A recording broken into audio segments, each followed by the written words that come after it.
Welcome back to the Delivering More platform, folks. Thank you for your continued viewership morning, afternoon, and evening. I'm your host, Ben Alcar. If you could hit that subscribe button, like this video down below, that's going to help us out more than you could ever know. We're back in 2025 to bring you a brand new Meet the Team. We've spoken to him before, but we're going to update this one a little bit.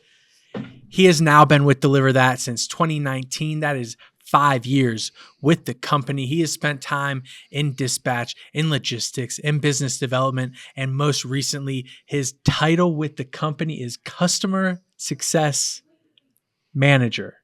Get it out. That's it. Is that it? That's it. Hit the nail on the head. Let's get to know Kody Stashke.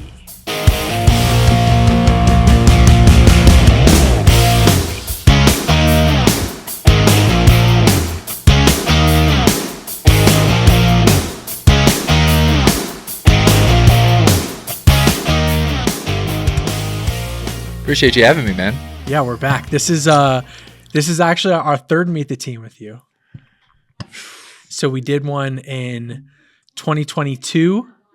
We did one in November 2023, and this is a little over a year later. We're now in January 2025. That is really funny you say that. I remember 2023, 100%. I would love to go back and watch the 2022 one because I do not remember that one. Yeah, the camera's like really bad in those ones too. That's when before we got a new camera and everything. So, and the graphics, like the thumbnail's really, really bad. I don't know why we were doing it like that, but I watched last year's to make sure we didn't like talk about things we already spoke about. I wanted to update it, keep it fresh, keep it new. And I'm pretty sure we've never done a this or that with you. I don't think so. So I think we're going to start there. That sounds good to me. Okay, so we're going to start with a little this or that with Kody. I'm going to give you two options. You pick one or the other, and we'll run it down from there, okay? So we'll start out. On a road trip, would you rather be the driver or the passenger? Oh, driver. 100%. Yeah. Sitting in the passenger seat is not for me, I don't think. What's the longest like road trip you ever done? Believe it or not, man, I've went cross country. I've been from Seattle, Washington, all the way back to Canton, Ohio. So not completely cross country, but I mean, darn near. That was probably some of the worst 3 days of my life, though. I'm not a driver. So for everybody out there on the road that drives for a living, thank you. Tip of the cap to you. I couldn't do it personally. So yeah, that took me about 3 days going from Seattle, Washington back to Canton, Ohio. And yeah, not my favorite. Seattle, Washington. Why are you going out to Seattle, Washington? So my last job that I worked at, I was doing marketing. We had hired somebody that lived in Seattle. So long story short, the company was moving his family to Canton, Ohio from Seattle, Washington. They sent me and one of my coworkers at the time out to Seattle. So the company flew this gentleman and his family from Seattle to Canton. However, me and one of my coworkers had to drive their family minivan, which was packed full, as well as the U-Haul with all of their family belongings back to Canton. So that's why we were out there. I remember specifically the second day we did 12 straight hours of driving. And I'm pretty sure from that point on, I said anything further than 5 hours, I'm flying. So not only did you do a road trip, you were also doing a move, which is like, that's top two, not great. Yeah, so I did not have to pack nor unload the U-Haul, so no complaints from me there, but there was no stopping for leisure or for fun to go see things or anything like that. Okay. What about in terms of communication? Are you a caller or a texter? I'm a caller. I'm probably not like most of the people my age and my generation. I don't have any social media or anything like that. I'm real old school. If you need me, call me. Yeah. I actually fall in a similar line of thinking there. We'll get into some food related questions here. Starting out, pizza. We just had Krause's last weekend. Great stuff. Shout out Krause's. But would you prefer thin crust or deep dish? Deep dish, and I've only truly had deep dish one time, so Shout out to Deliver That when we went to Chicago Yeah, for the for the NRA. NRA. Yeah, a couple years ago. That was my first time being in Chicago and having Chicago deep dish pizza, and it changed my life. I Yeah. can't remember the name of the restaurant we It went was to. probably Lou Malnati's. I That think was that's it. what it was. Yep. All you had to do was say it. Yeah, that was a hell of a trip too. That was a hell of a weekend, or I think that's actually during the week. Whatever. Besides the point. If you're at a restaurant, you're sitting down, first thing you order. Do you have a favorite appetizer? Ooh, a favorite appetizer. I really don't. I'm a big fan of shrimp cocktail. So if we're at a seafood restaurant, give me some shrimp cocktail, 100%. Other than that, if we're just at a normal sports bar or something, probably going with the mott sticks. Mott sticks. So you like the red sauce, the cocktail sauce, the mozzarella sauce or marinara sauce, Marinara. I should say. Yep. No, fantastic. I'm gonna stick with those two. I'm not gonna sway any further than that. Okay, mott sticks, shrimp cocktail. I like both of those. How do you feel if you are going out for a drink? You mentioned being on the bar scene. Do you have a favorite cocktail? Ooh, I do. Yeah, I don't want to say love and make it sound like an obsession, but I'm a whiskey guy. More particularly, I like Jameson. Jameson's going to be my go-to. Ooh. I'm comfortable. I don't step outside of my comfort zone if I have one or two too many. You know what I mean? So that's where I am. That is, I could talk about Jameson for a little bit too long. This is a little bit of an odd one. I just researched this one, pulled this one up here moments before we sat down. If you had to pick one to start out your meal with, chips and salsa or bread and butter? Bread and butter. Okay. Bread and butter. I like the rolls. You know, Texas Roadhouse. They got that cinnamon butter. So Yes, especially they do. if we're counting that, yeah, bread and butter. Texas Roadhouse. Shout out the cinnamon butter. We'll get out of food a little. I got one more food actually. We're in the food delivery game. I don't know how you are with the Instacarts, DoorDashes of the world personally, but if you had to pick yourself, would you rather have your food delivered or go and pick it up? I would rather go and pick it up, to be quite honest with you. Couple of different reasons there. Number one, I like to know where my food is, kind of. And not to say that it's going to get messed up in transit or anything like that. But as weird as it sounds, when you're driving home, whether it's the 5 or 15 minutes back from the restaurant, the smell of food in your car, I promise it makes that meal taste that much better. The anticipation. Yeah, that's just my opinion. Like, you got a large pepperoni and cheese sitting on your front seat. Nothing. It's Might eat a piece on the way home. You may eat a piece on the way home. You may wear a piece on the way home if you're me. But I'm picking them up. Okay. Picking up the food. Couple random ones. Do you have a favorite musical artist? Musical artist. Oof. I would say it's probably changed a little bit over the days, but if there's anybody I can go back to religiously, it's going to be Lil Wayne. Okay. Yeah. That's classic. Yeah, it sums up my childhood. And I mean, today it isn't the best music, his newer stuff at least, but the old ones are classics to me. Yeah. The Carter series, 1, 2, 3, prime time. What about a favorite movie of all time? Do you have a favorite movie of all time? I do, and I'm gonna put it up there as a toss up between two. I'm gonna either go with The Sandlot or Wedding Crashers. Okay. I think Vince Vaughn is hilarious in that movie. Owen Wilson kills it in that movie. Again, it's one of those. They almost both feel like they're timeless. Yeah, The Sandlot, obviously classic. Wedding Crashers is 10 out of 10. I agree. Vince Vaughn. What is it? What's the one when they're pledging fraternity? Old School. Yep. Old School's a classic. Wedding Crashers. Yeah, Vince Vaughn he's a hell of a guy, hell of a character, hell of an actor. I got one more in terms of some restaurant related, and then we'll get out of here. Would you rather sit at a booth or a table? Booth. Yeah. I'm all about the comfort. I think most places don't have that comfort seat. They're like wooden chairs, if you will. So yeah, I'm a big booth guy. Okay.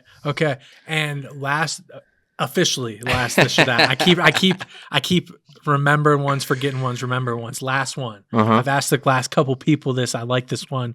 Stir up some emotions in the office a little bit. See how people feel about it. Favorite coworker? I would say sounds so generic, but I really do enjoy working with everybody that we do work with out there. If I had to pick a favorite, it's just because of the way that I'm challenged when it comes to this person, the way that they push me to be better, think more, etc. So I'd probably go with Christian Hilty. Maybe I'm a little biased because I work closely with him more than anybody else. But again, the way that Christian sets you up for success, pushes you to be better each day. Those are some of my favorite things. So I'll go with Christian. Yeah. Something that's weird about Christian, I always forget. Like he is someone I'm saying, like if I want to talk to someone, kind of express how I'm feeling about things, I feel like he's an easy person to go to. I always forget he's younger than us. He's like 2 years younger than us. Which is kind of crazy because Christian is now a father. He's got a couple little kids, and he's come to me a couple of times for father advice. And I've only been a father for 5 years, so I don't have the best advice, but being able to relate on a little bit more of a personal level with him, I think adds to him being one of my favorites. Yeah, I agree with that. Sharp turn. We're going to take a sharp turn. We're meet the team. We got a little quick meet to know Kody. Now in terms of the business side, deliver that. Yeah. If people want to learn more about Kody's journey, pre-deliver that and into deliver that, they can go check out the previous meet the teams. I don't want to belabor things we've already spoken about. I kind of want to update this and talk about what we're doing nowadays in 2024, moving into 2025, and we'll kind of get the long short of it there. Cool? Sounds great. So we mentioned the previous history, dispatch, logistics. You and I were kind of tandem over there, slinging deliveries back in what we'll say 2019 through COVID. A lot different operating systems, a lot of smiling and dialing back there to get deliveries covered. Things have changed a little bit nowadays. We then both were account managers at times. You still are more or less in that position now. I think it's just got a newer name.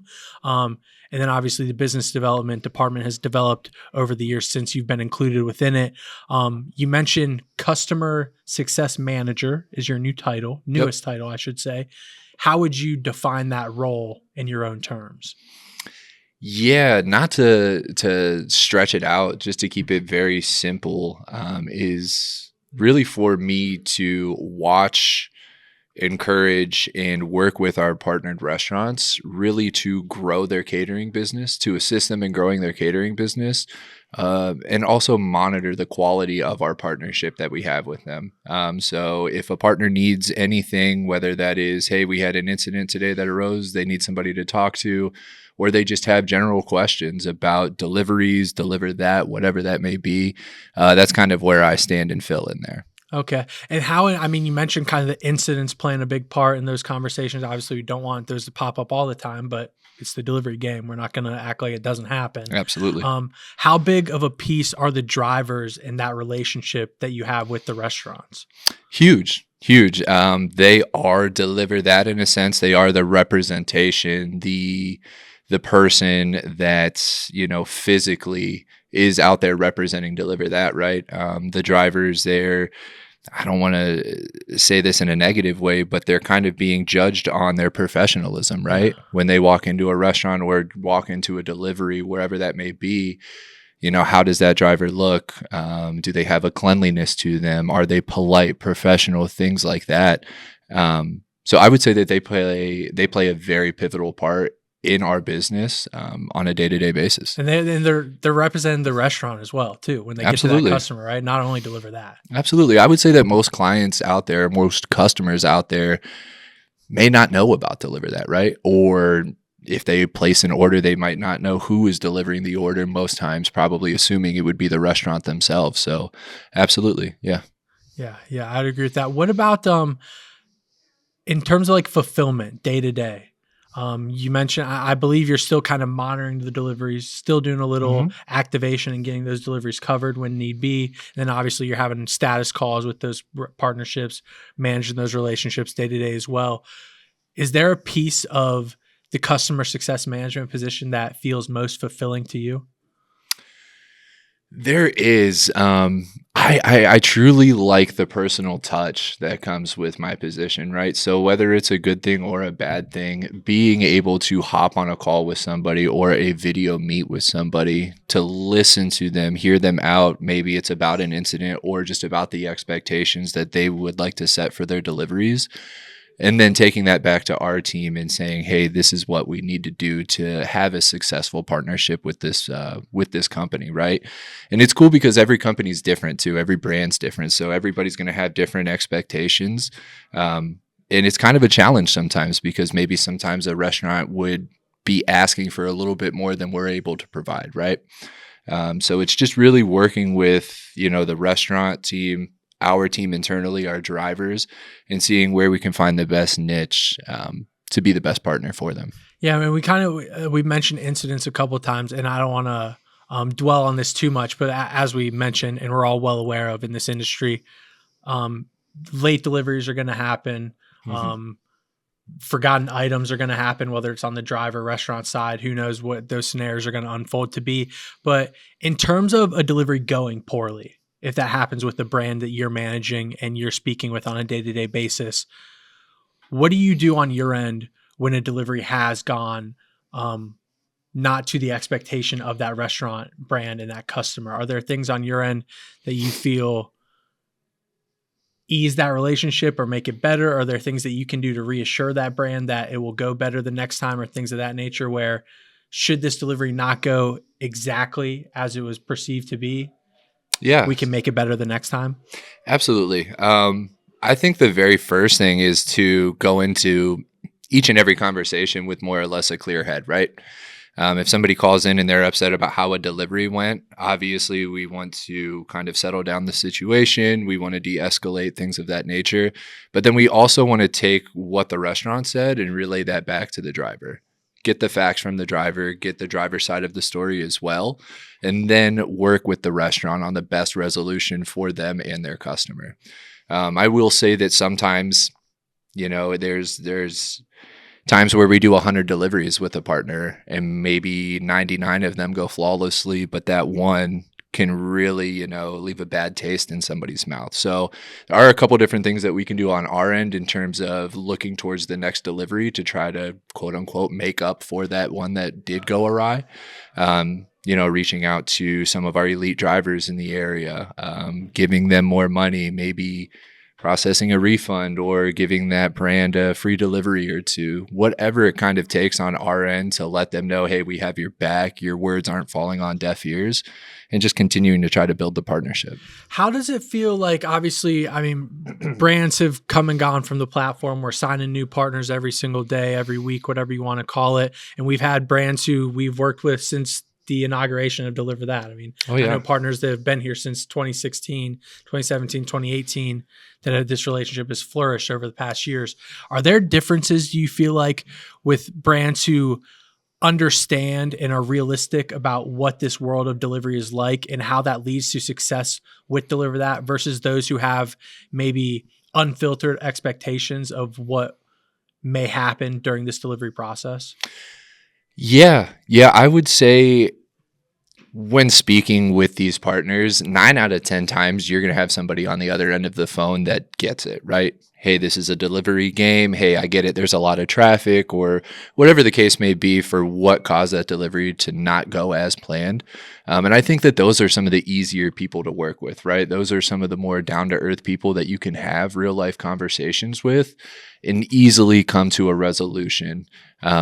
Now, obviously, there's going to be some VIP clients where realistically it doesn't matter what happened or the reason why a delivery went wrong. Bottom line is it went wrong and we need to make it right.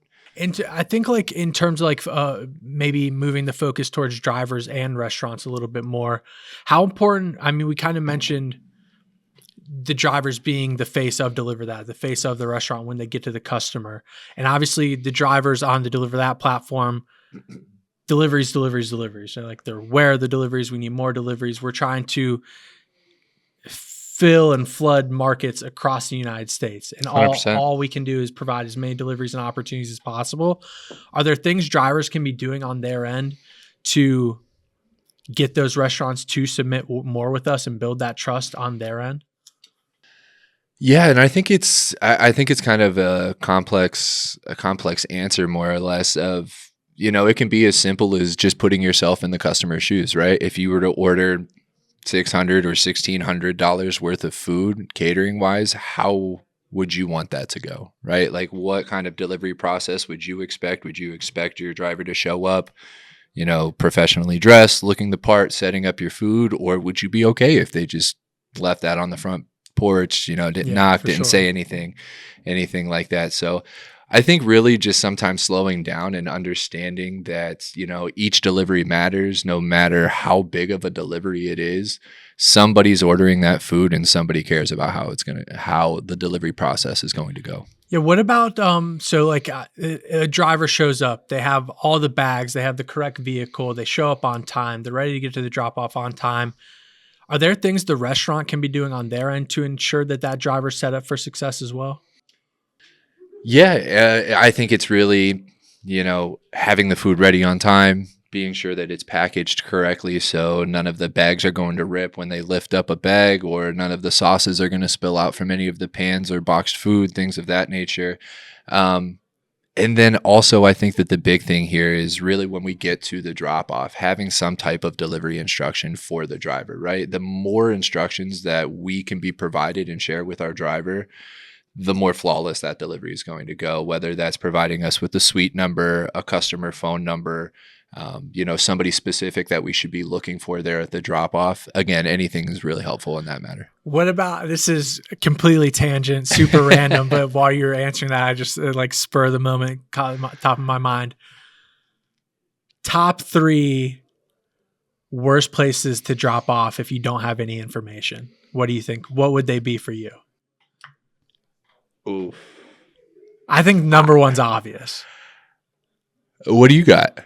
Number one's hospital. Hospitals, yeah, are terrible. Without a doubt. Especially when you're trying to deliver somewhere in the hospital where you need some type of acceptance or something along those lines, right? Like if you're going to a floor of newborn babies and you don't have the access to get there, that's kind of tough. I will say probably, since you said hospitals, I'll agree with that. My next 2 are going to be, number 1, a huge plant, like an Amazon plant or something along those lines. A warehouse of some sort. Yeah, which is so much square footage, you have no idea which door to even enter to try to deliver the food. And then I'll say the second one are probably the government facilities, right? Like we've delivered to NASA a handful of times. And it's just, there's a lot that our drivers have to do with being asked to provide, photo ID. Sometimes we've been asked to provide a driver's social security number for access into a building. So some of those more high security places are probably, they provide the most hoops to jump through to get the food delivered. Yeah, I remember this is, I'll tell the story. I don't really care. I remember it was a delivery out in California. I think I love Kevin, so I'll say I think it was with Luna Grill. Shout out, Kevin. And the driver showed up on site to some kind of facility and was asked to have the ID. And for some reason, they had just lost their ID or didn't bring it with them. And I just remember the people at the gate were like, yeah, we can't let you through. Like, there's nothing we can do about it. And then the customer wasn't answering their phone. So like we couldn't reach out and like meet up with them. So like those scenarios when you're not provided that information beforehand, absolutely, it can just snowball into like this. The next thing you know, that customer never even gets the food. I will say the one thing that's in common there though, and you hit on it right there, is the customer's not answering the phone. 9 out of 10 times, if we can get in touch with the customer, we can make the delivery and everything will go okay. But when the customer's not answering and then we have no drop-off information, I think that's when we really run into issues. Yeah, it's super. That's always such super strange to me too, because it's like you place the order, you know the food's going to be coming. Yep. And like whether the phone number is calling from a different area code or this, that, and the other, it's like, you should be readily aware that someone may call you or reach out to you. It's like, why? Unless you're already in a meeting or something like that, like you got to answer the phone. Yeah. You too, pharmaceutical reps, even if you're not on site. Facts. That's crazy. How about I asked like how restaurants can prepare the drivers for success. We talked about being on time. We talked about packing just a little bit. Mhm. In terms of like not mending the relationship, because that would I guess anticipate the relationship's been damaged, but pursuing a relationship with a restaurant and a driver in tandem, I guess we'll say that. Something a lot of our drivers ask is, hey, this restaurant said that they loved what I did for them. They said I did great on the delivery and they want me to come back and take care of their deliveries more often. Is there a way we can set that up? Is there a way that restaurants can prefer or refer drivers to their delivery specifically? Oh, absolutely. Yeah, no, we get that on a daily basis of drivers being requested to take their deliveries. And to be quite honest with you, I think I don't want to speak for everybody, but I love it. I love the fact that our drivers can go into these establishments, create relationships with store level team members, managers, etc., and be welcomed back with open arms. 9 out of 10 times, again, when these drivers are requested, they already anticipate this happening because they've had those conversations with the restaurant. So that driver is going to go the extra mile in that sense. And then, of course, there's little benefits for the drivers that are listening as well to do this or to do the things right, to get requested right. There's some of our partners that maybe give the driver a sandwich or a burrito, some type of food item to say thank you, because they know that their food and their delivery is in good hands. Yeah. I think it always feels good too, right? Like I think Christian, maybe over this past weekend or something, sent like an email from a partner who said, Mhm. hey, this delivery like was outstanding. This is the driver's name. This is the location it went to. How can we make sure they take more of our deliveries in the future? And like anytime you get that good feedback, you're like, all right, Yeah. let's go. Yeah, they found the rock star. And it's just awesome because there's a certain driver out there, I won't name drop, but there's a certain driver out there that delivers for one of our partners, Wegmans, and literally every delivery that comes out of that location, they're asking for this driver, Yeah. which is awesome. So restaurants, if you guys do want to request a driver, we just ask that you reach out to us at least the day before the delivery, so we're not taking the delivery from another driver, but we can definitely make that happen. Hell yeah. I had a question on the tip of my tongue, tip of my brain, and then I was listening to your answer, and I completely lost it. I know I wanted to ask about the restaurant dashboard a little bit, but that wasn't where I wanted to head. So we'll skip right to it. Cool.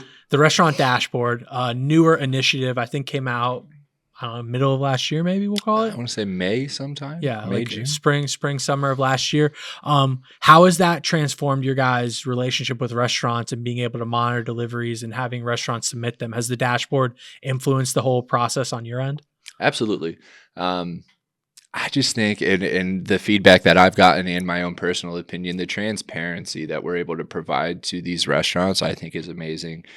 Being able to see all of your deliveries, your catering deliveries, no matter where they're being sourced from, whether that's Easy Dispatch, you're entering these directly to us through the dashboard, they're coming from Olo, whatever that may be.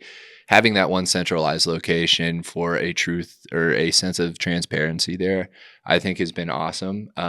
And then the second thing is it's very user-friendly, very easy to navigate through, very easy to locate things. What I know what I wanted to ask, but it's kind of like a closeout question. So how long we've been going? It's like 20, 30 minutes. We can maybe get out of here. In terms of like, I know you're not necessarily the sales guy anymore. Right. But I wanted to ask you, I think I asked Christian this like, I don't know, sometime last year, but in terms of like an elevator pitch, you get on a call with a brand. I know this is like Emily's realm, Christian's realm kind of nowadays, but in your terms of things, if a restaurant came to you and was like, hey, we're trying to outsource our catering delivery. We have third party, we have first party, we have this, that, and the other. Do you have a quick elevator sales pitch for why Deliver That would be the right choice for their catering delivery? I think that you can name a couple of things, right? Professional drivers, the standards we hold ourselves to, pricing. There's a couple different things that you can touch on that I think kind of set us apart from the other DSPs out there. But my number one thing is just the customer service. And again, the transparency that we provide to you, not only through our dashboard, but we love to hop on status calls, whether that's on a weekly, bi-weekly, monthly cadence, whatever that looks like with our partners, to keep the relationship tight, as well as provide that transparency, right? So talking and discussing anything from incidents that have occurred to celebrating the wins because we delivered over $1 million for you in food that month. So I think that is really something that I've received feedback on that a lot of our partners truly enjoy. Yeah, that actually, we can, my closeout question, you kind of led me right into it with the status calls and everything. I want to give you a moment. We're putting you on the spot here too. So, you might have to scramble for some names for some brands, but I want to give you a moment to shout out some brands, some people that you speak to on a weekly, bi-weekly, whatever that status call is basis. Are there any brands out there that you want to shout out? Some folks out there that you're talking to that you enjoy working with on a daily basis that you want to just say, what's up? We love you. We love working with you. Yeah, absolutely. All the love, all that good stuff.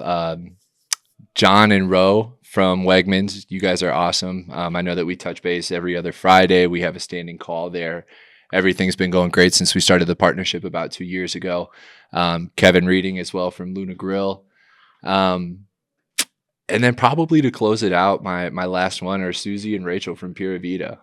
I know that we've been doing a lot of business together. We've started to talk about actually doing something in person down there in Miami. Can't wait for that to come to fruition. So that's awesome. But no, Honey Grow as well. Demetria, Rebecca, Kiera. I'm excited to see you guys all at the Honey Grow conference here in February. But yeah, those are just some of the partners. I mean, the list goes on, but for some of them, shout out to you guys. Hell yeah, man. All right, well, that's all I got for you, man. I appreciate you running down the customer success manager role. No doubt. Speaking with me here for a quick 20-30 today, and we'll let you get back to your afternoon gig. I appreciate it. Thanks for watching, guys. Thanks, boss.